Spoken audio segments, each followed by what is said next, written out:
Hey guys, I just wanted to reach out to you and let you know that Surewinder is still selling amazing products. Some of you guys have been dragging your feet for whatever reason. If your shoulder hurts, do not waste time. Pull the trigger. I just bought 4 or 5 of them, and we had 2 guys out. You know how much it cost me to pay for 2 guys being out with bad shoulders? We just pulled the trigger and we said, listen, everybody's going to have one on a truck. It's mandatory. You got to use it. Don't hesitate. Don't wait till your guys go down. It's going to cost you more. Buy a Surewinder. What's up, guys? Ryan here, Torsion Talk Podcast. And today we have an amazing guest. He's been on the show like 2 other times. Probably one of our top shows, definitely. And probably made the biggest impact on the garage door industry as a whole. Love him, hate him. He's impacted the industry for a positive. He's raised the bar for what we look at when we talk about pricing our products, expanding our mindset, being better leaders. And he's opened his arms, opened his business, allows people to come in. Tommy Mello. Hey, Ryan, how are you today? I'm awesome, bro. How are you? I'm great. I just got off of another podcast, and man, I got to tell you, I'm loving life right now. Every day is a blessing, and I got to thank Jesus, and I know that sounds cliche, but it just feels like every day gets a little better, so. That's awesome. I remember you and I years ago, I don't know if you remember the conversation, probably 4 years ago or so, we had the conversation about faith, and I really love how open you are about it, and how you're doing that. It's I think it makes an impact. Anyone who's a forward thinker and a leader in an industry and is so open about their faith, it builds curiosity in other people who don't believe, and then they start to think about it. So good job on that. I appreciate it. Thanks. So I'm going to kick this off. There's so many things we can talk about. You haven't been on the show in over a year, but and so much has happened. So I'm going to ask you some questions, and we're going to try and get through all of these. And then at the end, I've got some stuff I want to talk about Garage Door Freedom, your book that you just released. So first and foremost, congratulations on the acquisition that you just had. And Thank then you. Not just you getting acquired, but you're out partnering with businesses and acquiring other businesses. That seems to be going very well. Yeah, we did 8 in the last year, and I'm pretty proud of the way all of them have gone as far as the staff staying on. The owners are happy. There's 2 types of ways to do it. Either the people want to retire and completely exit, or they want to roll into the bigger company. And a lot of people don't understand what that really means. And I didn't know what it meant a few years ago, but the outcome is either they get paid up front and they're happy and they go travel the world, or they say, we think we'd be stronger together. We want to reinvest into the major, the whole company of all of them, Authentic, Don's, Pro Door Doctor, Duppies, so on and so forth.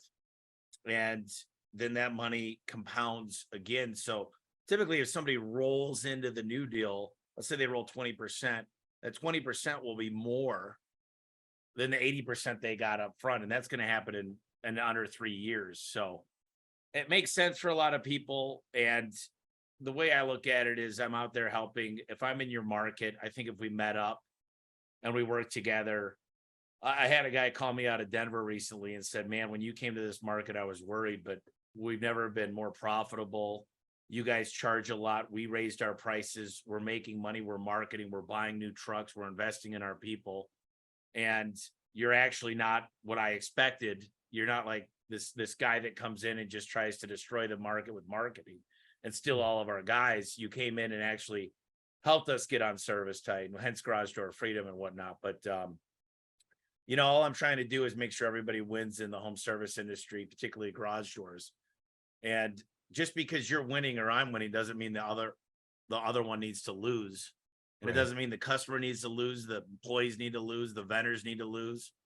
I think everybody should win. And we'll talk about this later, but that's the Elevate mindset of build a business where everybody wins. Yeah, I've learned, and I'm sure you've learned too, the more you give content and information away, the more comes to you. And it's about consistency and long term. It didn't happen overnight. But for me, I feel like the birth or the growth of everything that I've accomplished has been because I was dedicated to giving information away or finding people who would jump on the podcast, and just my commitment to the podcast. You as well, right? Like, you don't get paid for the podcast. That's free information. And for those of you guys who think that that's really nothing, try doing a podcast every single week for like a year and then tell me that this isn't like super difficult, because I've tried to find people to fill Monday, Wednesday, Thursday, Friday for shows on Torsion Talk, and make it like a radio station where we talk about different things related or a little bit unrelated to the garage door industry. And people can't commit to once a week. It's a very complicated, very difficult tour, and you have to be committed to it. And so anyway, what's the biggest challenge you've faced during this process of getting acquired? Because everyone talks about the due diligence period, how difficult it is, choosing the right partner. Like, what's been the most difficult part for you? Yeah, so I'll tell you what happened. I built a board of directors, and very, very smart people. I had Tom Howard, I had our CPA, I had a guy from Cowan who is super intelligent, knew every major deal in the home service industry. I had Ken Goodrich, a few others. I had my brother-in-law who's a CIO at GE. And one day Tom called me and he said, "Can I fly out there today?" And he flew out, and he explained what was happening in the IPO market when a company goes public. And he said, the IPO market is literally in ruins. He said it cut in half overnight, basically. And he said, "Tommy, I told you, you're sitting on a cash cow. You guys make a lot of profit. And I told you never to sell it." And we went to Oregano's, and we proceeded to go to my apartment, and we watched The Big Short. That came out in 2015 about the Bank the price of 2008. Yep. And you've heard the expression, what is it? Pigs get fat, hogs get slaughtered. And he said, if you set this up right, and I happen to recruit a really smart guy named Dan Miller as the president of the company, who knows how to do transactions. And I basically whiteboarded for a couple nights, and I said, and I built an equity incentive program. So there was 25 people that became millionaires through the transaction. Some of them multi-millionaires. And the process was literally, we had to build what's called a CIP, and basically it was like 30 pages about A1 market share. We paid $600,000 to do an analysis of the market cap, strong markets versus not strong markets. Evaluated all of North America. We did our own quality of earnings. We did a big audit. We audited our financials by a Big Four bank. And it was a lot, but it was a lot of stress on the CFO and Luke, the COO, to come up with all the information. And then we proceeded to have a lot of dinners, and we sent out the SIP, and out of 90 companies that looked at it, half of them bid on the business. And really what we were trying to do, when I whiteboarded it, I said, I could probably double this business each year, but I didn't know a lot about acquisitions. And by the way, the banking loan departments have tightened up immensely. It's hard to get a loan for anything, even to get a house right now. So I said, I don't have the money. I had a $20 million delayed draw term loan from BMO.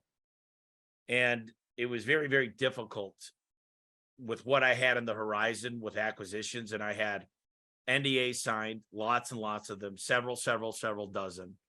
And I had LOIs, and I knew I was going to run out of money. So I said, would I rather have a pretty good size? I still own half the company. I'm still the CEO. I still run the business. Would I rather have a decent size of a company that could grow exponentially, good or bad market? I figured if the market goes bad and the whole economy falls out, then it becomes a buyer's market, and I'm buying it at extreme discount, still able to get people a great deal and get them cash in their hands. And if the market keeps going good, it's a seller's market, and same deal. It's a win-win for me. Whereas I took all the risk if I continued the way I was. And what it also did was created a lot of millionaires and created a new equity pool to pull on more talent. So we've got what we call profit units, and it's a way to get great people into the business. So we've hired a lot of great people in the last 6 months. And I'd say the most nervous part was just you get down to the 5 that you want to do business with. And at that time, it was just a lot of them just didn't have the way to get the means to get the funding. You take a certain amount out of, usually they get leverage on the business. And in most cases, it's 4 to 8x. But the banks were not loaning. They were just tightened up. So we went with Cortec, the great team. They manage us on a weekly, monthly basis. They fixed our reporting. Since then, we're not quite going to double this year, but close to double, depending on how some of the acquisitions come late Q3, Q4.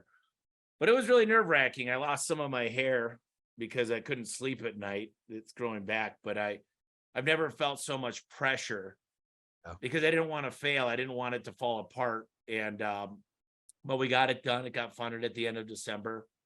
A lot of people were very, very happy. And a lot of people were really nervous. They said, what's this business going to look like? You know, they were very loyal to me. And I said, guys, I'm the biggest investor in the company. I'm going to be here every day. But my mindset has changed quite a bit because I'm not working as much in the business, the old Michael Gerber. I'm really working on not only acquisitions, but motivating each and every person and being what I'm really good at. And I'm really, really good at motivating people. I like to encourage people. I like to go find answers. I like to build culture, and I love marketing and sales. So that's where I've really stuck myself, and I've really trusted others. And if I didn't have the right people, we brought them in. And these guys are just really, really good because they set up these reports that they set up every company they do. And they're the same financials. So they go in and they started circling like 25 things. Within 90 days, our reports completely changed. Now our slideshow that we give them, the deck each month, is about 120 slides. Wow. And we found 100 grand here, 50 grand there, 200 grand there. I mean, just Service Titan doesn't have the best way to run the credit card. Right. A lot of times it errors out. We were losing 55 grand a month by putting it in manually versus swiping it. So many little things the finance partners were able to bring on. The renegotiation with our vendors. We just had something happen in the last 2 weeks that we got this crazy, great news from vendors. And it just continues to happen. And we've got people reaching out to us now saying, you're part of Cortec and we want to come to the party. And it's, you know, hindsight, I wouldn't have changed a thing. And I know that sounds cliche, but last week I was in Lake Tahoe with my sister and her kids and my mom and dad and Bree. I love seeing all the photos of you traveling and enjoying life too, because I know how stressful it is getting to the point where you've gotten and how much work you've put in. And so congratulations on being able to spend some time away and vacate a little bit. I think that's super important. And that's what I want for everybody. I just did an orientation this morning with all the new technicians. And I said, I want to force you guys to take your vacations. I want this to be a tool. And I said, I want you to be accountable at work, but I also want your wife and kids to know what your plan is. Not this year, not this quarter, not this month, but this week and today. We built a calculator to show them what they can make. You still got to do the right thing. You don't pick the pricing. We're going to give you the tools you need to succeed. But at the end of the day, you will believe in me. I promise you. You could call me anytime. You could text me. I show up. You will believe in the management, the tools, the trucks, the CRM. You'll believe in our brand. I can almost guarantee you that. The one thing I can't get you to do is believe in yourself and say you're a winner every day and say you're giving it all you can and believe in your product. Because, you know, Ryan, if I told you, let's just pretend for a minute that I had a cure for cancer and it was a sure thing, 100%.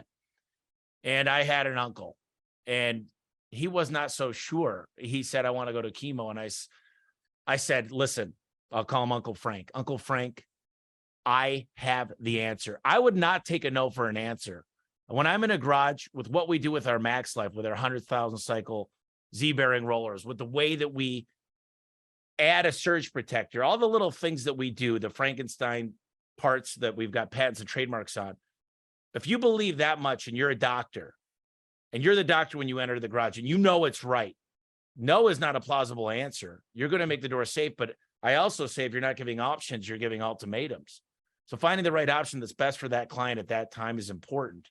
And just figuring out, I'm going to go over 5 options for you. You pick the one that works best for you. Well, I'm doing sales training, right? So I'm doing sales training for new door sales and service tech training, service sales training. And they're slightly different because you got a little bit different presentation for new doors, and you have some follow-up involved more so in new doors.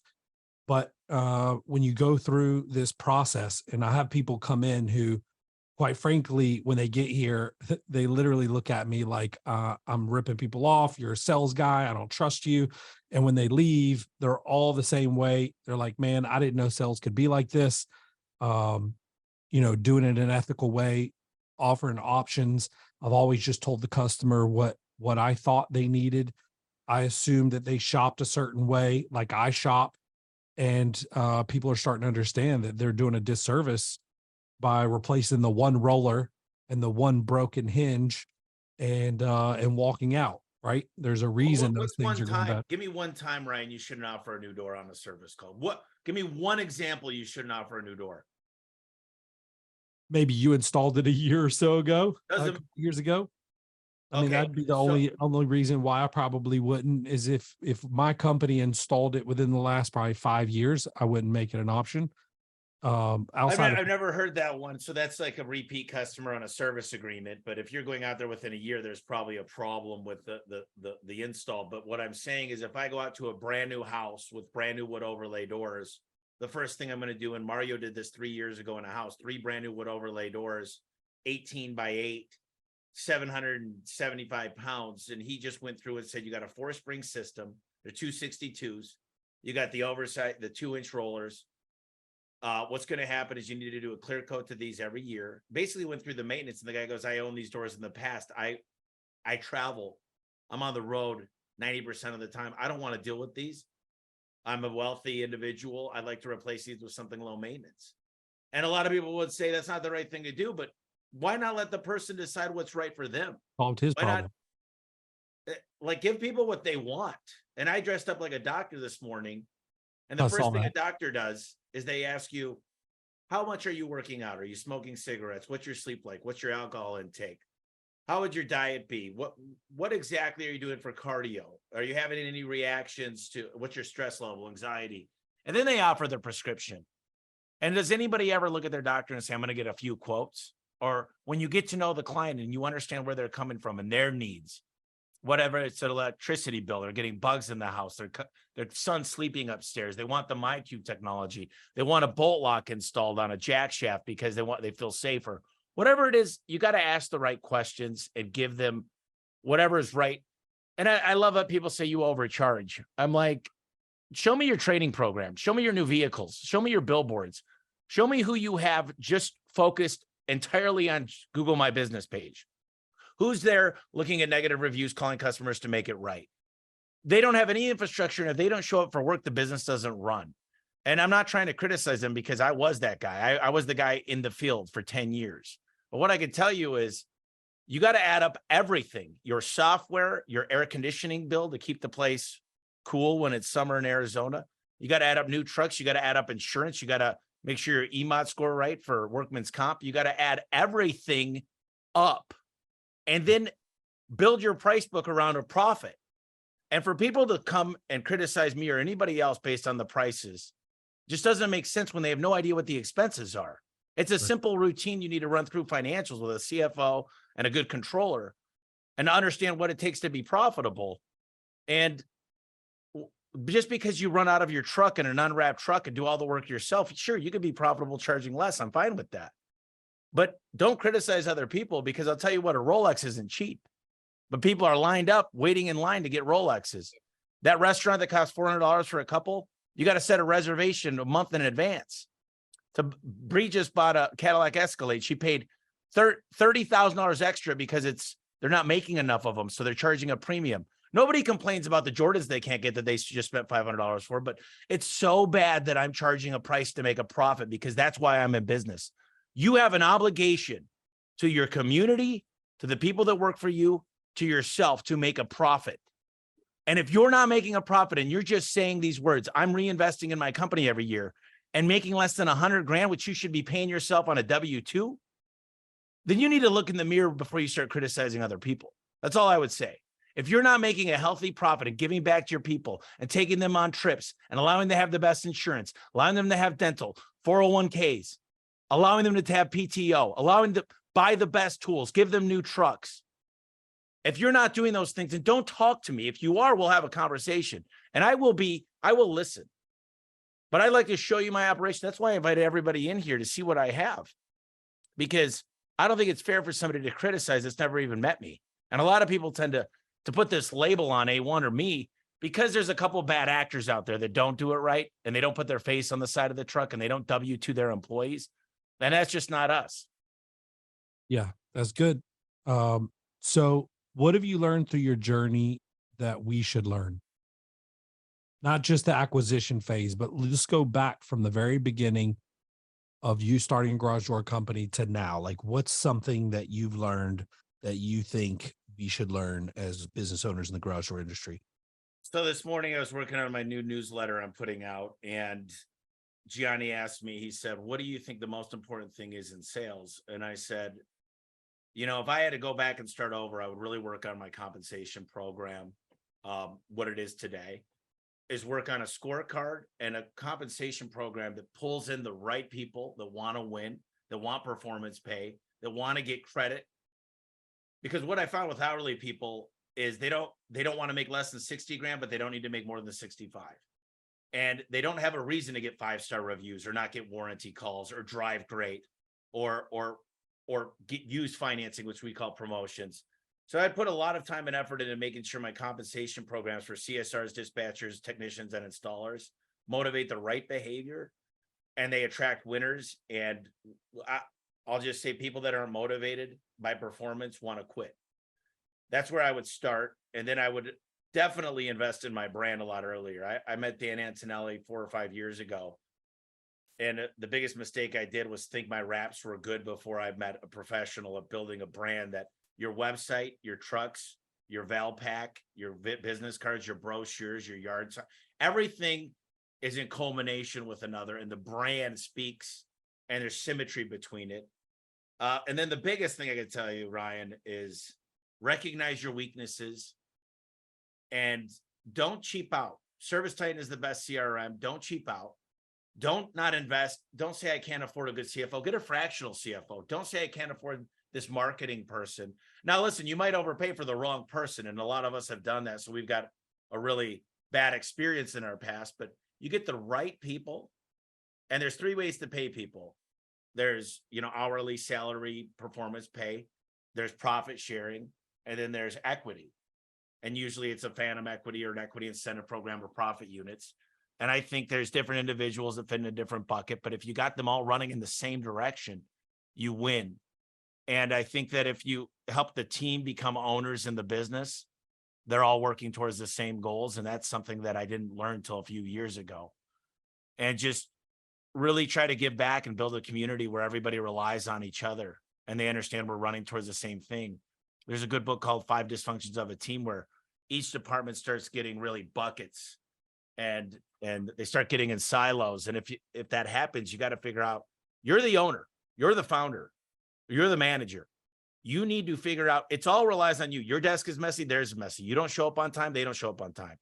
You don't come to meetings prepared, they won't come to meetings prepared. So until you take accountability for yourself and recognize that everything good is because of you and everything bad is because of you, it's going to be hard for you to grow, because you could come up for every reason in the world why employees are lazy and how millennials don't want to work and how it's a tough job market and the economy's getting bad and Russia's going to war and China's coming after us and Bidenomics and whatever. If you continue to not look in the mirror and recognize that it's your fault and you're accountable, then you're never going to grow. And I think that that's an important lesson that most people don't get to hear, but they need to hear. So good, bro. I'm so glad you touched on so many things. There's like 4 or 5 things right there. Consistency in everything, including price, reliability, quality, not just quality, but great quality control. These are things that describe Somer USA. Somer's not some startup company, not one that you need to be worried about going out of business in the near future. Somer and their family of businesses are $200 million companies. They're in over 100 countries, and they have locations in 20 countries. This is a large organization who stands behind their product and works through integrity. And there's not another company out there willing to drop what they're doing and help you out like Somer. These guys are awesome. Not only have they been loyal to the Torsion Talk podcast, they've been loyal to the technicians and the owners of the companies who install their product. In my opinion, if you're not at least offering Somer as an additional option, you're cheating yourself. Listen, first-time dealers, I've got a special for you. If you buy 10 or more Somers, while supplies last, we will offer you free shipping. You have no more excuses. The prices are great. The product is amazing.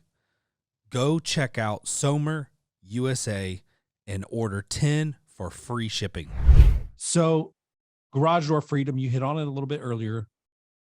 Sounds like you've had a lot of success. A lot of the members in GDU are also members of Garage Door Freedom. What is Garage Door Freedom? How does it help dealers? And what does it take to get involved? Yeah, so Garage Door Freedom, I really started it because so many people kept asking questions and wanted to do shop tours. And I really wanted to prove to people that we were a business that works hard and we take care of our people. And I had a lot of pride in what we were doing, and I don't mind sharing. So we opened it up with Vertical Track, and I introduced Al Levy, who taught us more than any one individual in home service about building manuals, standard operating procedures, checklists, accountability, how to recruit and train your people, how to set up your building in the right way. The manuals that actually tell you how to win the game and what you're supposed to do the right way. Tattoo policies, tardiness, everything's in these manuals. And we brought in, we have about 40 partners, and the whole goal of Garage Door Freedom was not to have a big expense. We have Clopay coming to the table. We have Amar already. We've got tons of marketing partners. We've got Dan Antonelli. We, like I said, over 40 partners, whether you're going to do mailers or whatever. And we're continuing to find these opportunities to where we get a rebate on everything when you go through our partners of who A1 uses to win. And then we split the rebate. So you get this check every quarter. So it's $225 a week, $900 a month, which is $10,800 a year. Yeah. And in my view, that's a far in the wind, because if you close one good job, you're going to get your money back. And that's a big job, but that's, it's not uncommon for us to do 800 grand in a day. So you get to, I jump on calls all the time. We have the best of the best. We just got off a call learning about how to optimize LSA. Ultimately, it's how to train your techs better, how to get your culture, your marketing, your leads, recruit. But it all feeds off of one main thing, the CRM. And we use Service Titan, but we train on other CRMs, but we focus on Service Titan. We've got one guy, his name's John, that all he does is focus on setting up your price book, setting up your payroll automations, making sure that everything works and lets the system do what it's supposed to do, which took us 3 years to figure out. And Adam Cronenberg, smartest guy I've ever met when it comes to CRMs and a lot of other things, he really designed it. And then John filled his seat. And, you look at somebody like Cody Johnson, who was doing 500,000, 18 months later, he got to 3.5 million of profit in 18 months. And he did Service Titan, QuickBooks, Al Levy, Kick Charge, all at the same time. And they're workhorses. Him, Vince, and Ryan, they worked their butts off. And we were fortunate enough that he gave me a number when I first met him, and we were able to get him to the number they wanted, and they rolled into the new deal. And they're all going to be, Cody's got 8 kids, Ryan's got 5. They're going to be well off for the rest of their lives with generational wealth. And they think we're stronger together. And I think we're stronger together. We've learned a ton from them. And not every person across Door Freedom is going to be a partner. Some of them might not be in it forever if they don't see value, but for the most part, it's about hanging out with great people with great ideas, great marketing, great leadership, and getting us in the same room together to talk about ideas, because I don't believe, and I've said this, that just because we make money doesn't mean you don't get to either. We both get to win. You know, if you look at Target and Walmart are both very profitable. Shell gas station and Exxon still make a lot of money. And I know they meet together and they don't price fix, but they definitely coordinate certain things together. And there's nothing wrong with that to elevate a whole industry. Yeah. It's very good. Good segue. You said elevate. You got a book. The book is called Elevate. And, you know, it took me a long time to put together. There's several co-authors in it. And I basically went to Nashville and spent 2 days with a team coming up with the 5 pillars: leadership, culture, marketing, recruiting, and systems. And I just share some stories of what if as an owner or a manager or a coach that you figured out what's important to people. Is it family? Is it vacations? Is it owning a house? Is it paying off your credit cards? And you really help them focus on their dreams. And you basically, every time you work with them, you remind them of why they're doing this. The Simon Sinek, figure out your why. Start with why. And you motivate them through their own dreams instead of your dreams. No one cares that the company set a record. What does that do for me? What's in it for me? So the idea of this is thinking about what's in it for them. How can they win? How could this be a tool for them to have everything they want in life? And my dreams got to be big enough to fit all their dreams inside. And done correctly, we could all win. And most owners and managers don't feel that way. And if you just thought about what would you do if you were in their shoes and you had a family and you had a lot of uncertainty and your wife was begging you to figure out how you get paid, and, you know, are we ever going to buy this house? Are we ever going to get out of credit card debt? You got to put yourself in their shoes. And that's what this book is really about. Nice. And that's not just for garage door owners. That sounds like it could be for any business owner, right? Yeah. The Elevate mindset is, you know, when I sit down with our vendors, I try to get their 1 year, 3 year, 5 year plan, what their key initiatives are, where they make their most profit, their price book, their product mix, where I could, any market that's struggling, a market that they want us to go into, because I want to be the best partner they've ever had. And I want them to make a lot of money. I want my partners nice and healthy, financially stable, to where they can hire staff and continue to grow and continue to get technology, continue to get product faster, continue to give me exactly what's in stock. And so when I come to the table with either, it could be an owner, a property owner, which is my clients, it could be an employee, it could be a vendor, it could be a partnership that we want to acquire and let them roll equity. I want to find out what's important to them. And when I do that, we work on first what we could offer to them to help them succeed. And that's the whole Elevate mindset. That's awesome. So what's next, Tommy? You got all this stuff going on, writing books, you got your podcasts, you got Garage Door Freedom, you got the acquisition, looks like you're buying property. What's next? You know, what I did about a month ago is I went to the doctor. It's a naturopath. And my cousin Rachel has got a doctorate degree in physiology and anatomy and just like how to train your body. And she goes, Tommy, you know, you're one of the most successful people I've ever met. She goes, why don't you take care of your body? And I said, what do you mean? She goes, you drink like a fish. You know, you don't look as healthy as I'd like to see you. And it really hit me pretty hard. And so I went to the doctor. I took a urine test, blood test, saliva test.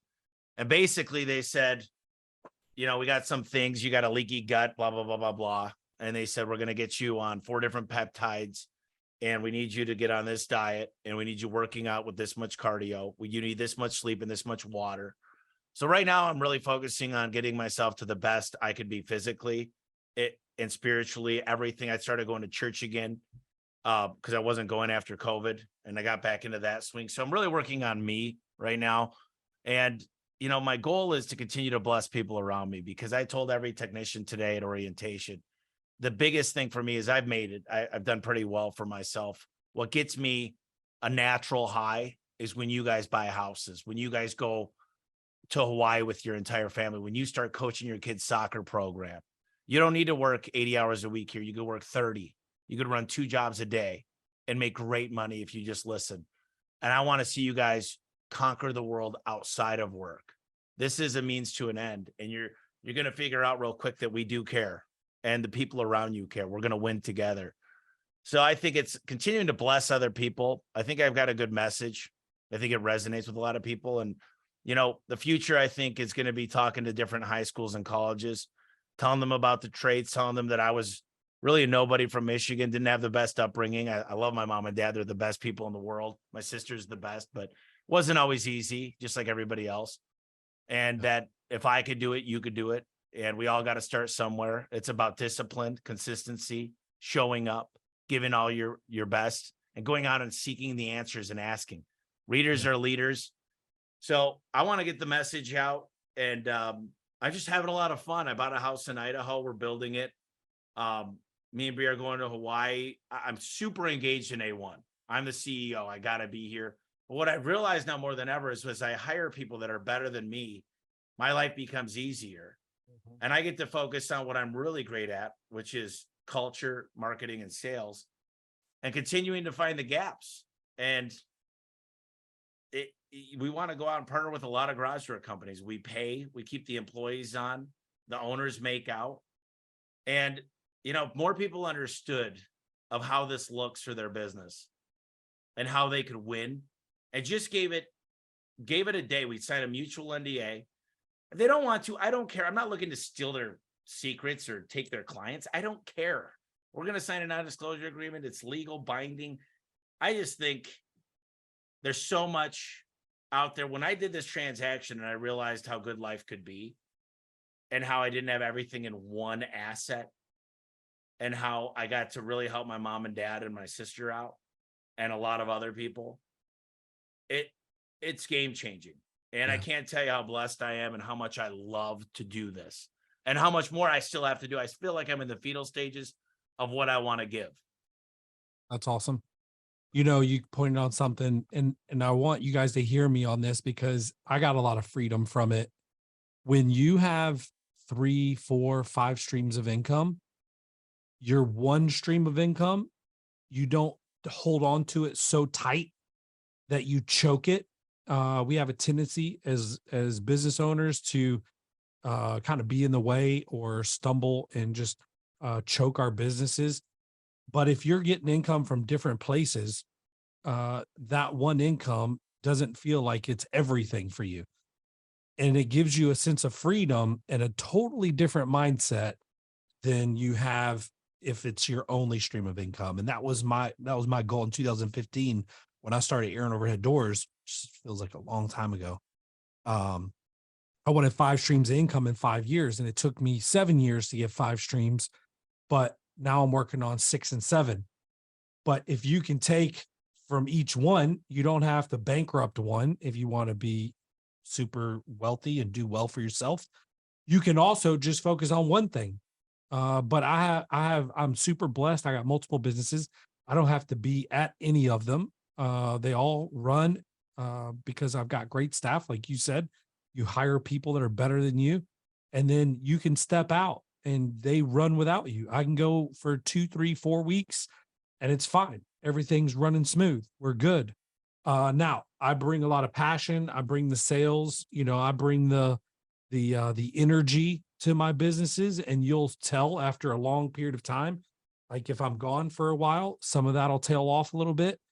But other than that, everything runs really, really well without me. As a matter of fact, probably the less I'm involved, the better it runs. And so I'm starting to see now, spend a week at home and I'm just brainstorming and vision casting and trying to figure out what we're going to do for Q4. And then next year, August kicks off the first month for us planning for next year.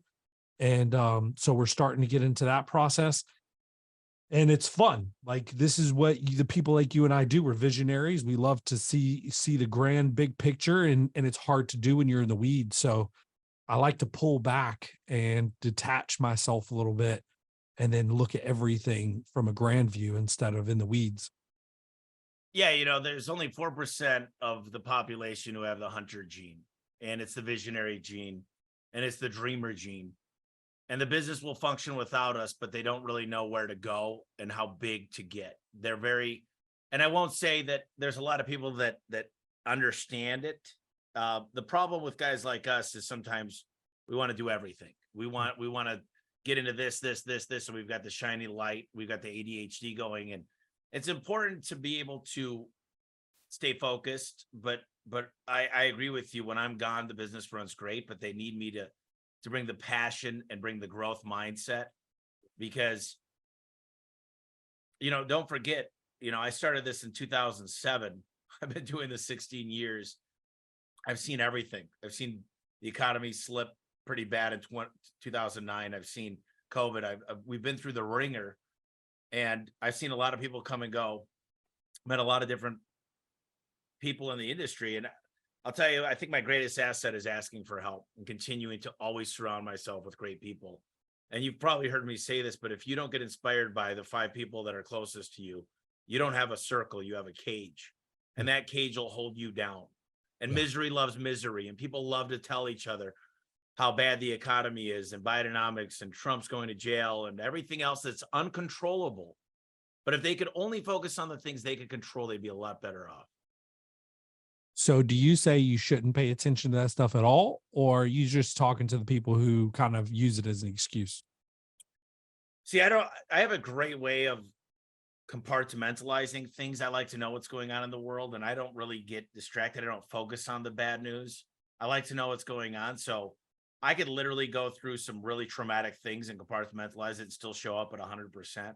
But some people, they dwell, and that literally, it just sticks in their brain. So I won't say there's a one prescription for every single entrepreneur or business owner or manager out there. What I will say is you've got to know yourself and what you're able to handle. There's certain people that watch scary movies that have nightmares for 2 months. I'm not one of those people, but I also don't like watching Exorcist movies.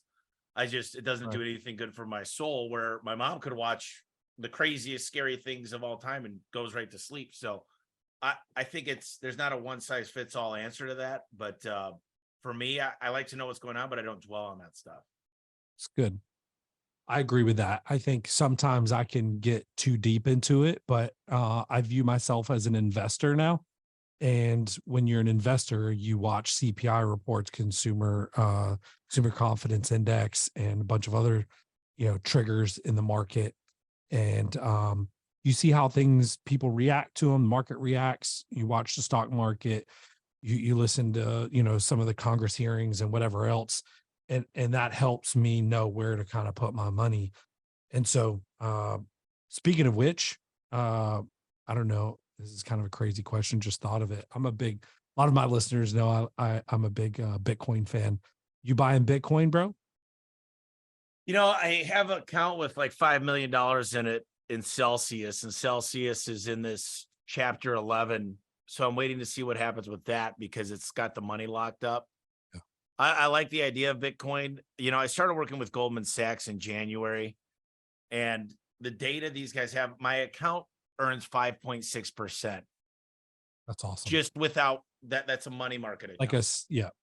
And the investments, what we do, what he's got me on is called it's called a tax harboring loss strategy. So I'm making 14% so far this year on a large sum of money. But what happens is we invest in the Fortune 500 companies, and when one goes way down, we sell it, and 30 days later we buy it back and recognize the loss. So I've lost $200,000 on paper, but made many millions of dollars. And the reason I mention that is because there will be another transaction, and when you reach a certain size, it becomes more about tax strategy. Now, I like to pay my fair share. I spent tens of millions of dollars to the government. The rules are set up for the rich. The people they are, you just can't go to your local tax shop if you want to really understand what you need to do. But tax strategy is a big piece of it. But I will say, for a small business owner, don't listen to your CPA that says go buy a bunch of trucks at the end of the year to make yourself look unprofitable. You need cash in the bank for opportunities. You need to have a delayed draw term loan when the market's good. So you have that when the market turns, so you could have opportunities. So I think too many small companies focus more on taxes and they go with cash. Always go accrual accounting. And I'd get in the habit of going to accrual because that's what banks look at. That's what companies that buy your business look at. They look at when the work got done, not when the transaction took place. So there's a lot of things that I've changed my mind on over the years now that the money's been a little bit different. But, I think the main thing that people want is freedom. And luckily I don't suffer from any really anxiety or depressions. And I'm very fortunate for that. So every day is fun, and I'm just continuing to have a lot of fun. And I love bringing the family here at A1 Garage Door Service with me. I mean, this house in Idaho was built for A1 so that they could come experience the fun, and the fruits of their labor have helped me do this. So why not give back to the people who have done so much for me? Yeah. And it's on a lake, right? I think I saw. Yeah, it's on Ponderay Lake in Sandpoint, Idaho. It's 5 acres. And we're going to start clearing in 2 weeks. It's a 2-year process, but I think we'll be able to go there. It's like it's a 2 houses connected, the bridge, and hopefully the first house is done by the next summer.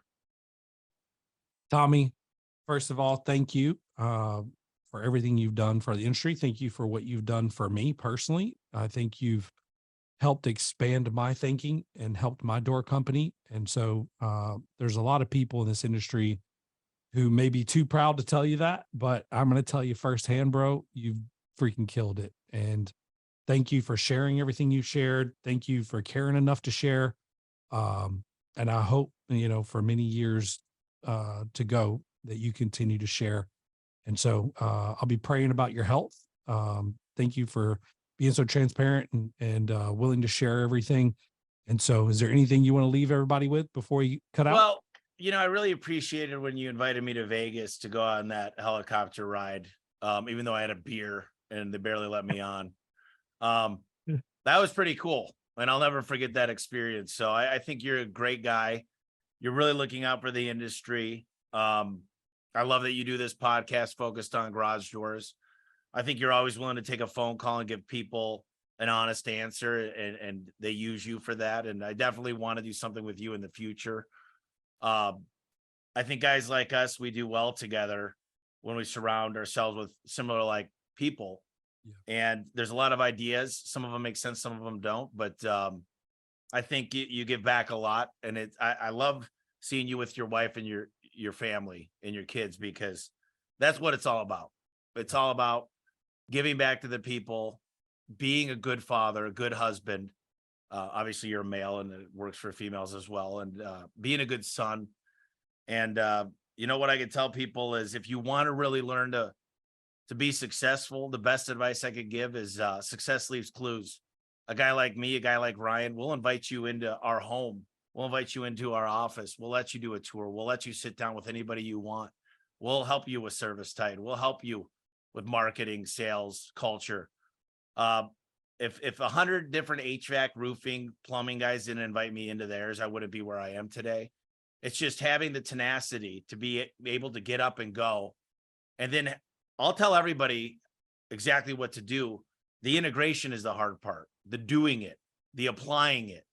So when you get back and you go on a tour and you get a lot of ideas, you need to make time. And Ryan, I don't want to go on a huge tangent here, but I buy back my time. We just got, and this isn't supposed to be condescending, this is just the facts. We got a full-time cleaning lady. We got the landscaper. We've got an EA. I've got a new personal assistant starting, because I want to do what I'm the best at. I'm not the best at cleaning toilets. And I used to clean toilets.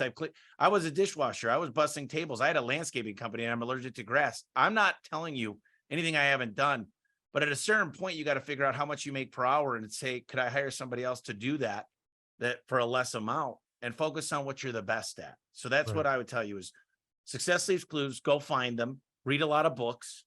A great book is 100 Million Offers by Alex Hormozy. Readers are leaders. The Coaching Effect's a great book. Dude, I got both my companies going through a leadership program. John Maxwell is developing the leader within you 2.0. And we're reading 2 chapters a week, and then we meet for an hour and we go around the room and we talk about what we took out of those chapters. And at the end, we're going to spend like 3 or 4 weeks pulling out of that things that we think we can implement into the business.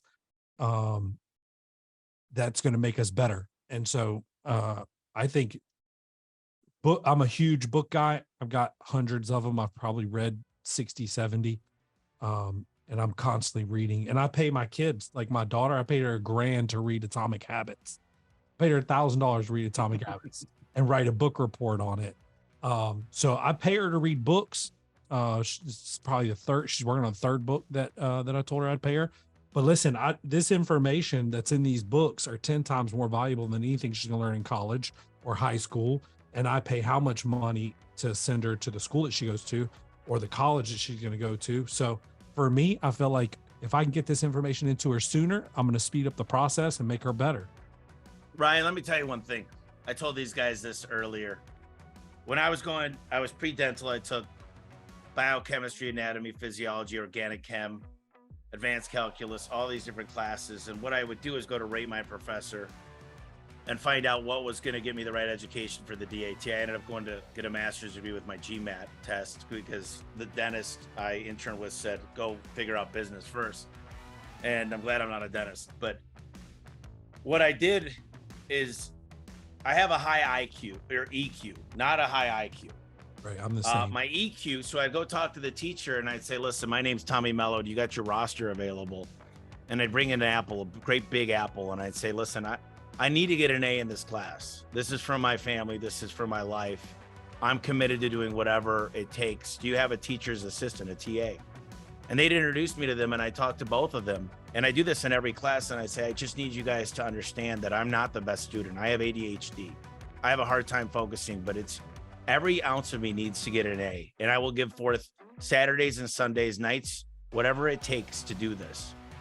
So what would happen is throughout the course of the semester, there was times I was falling behind and the TA would work with me to make sure, because I was willing to ask for help.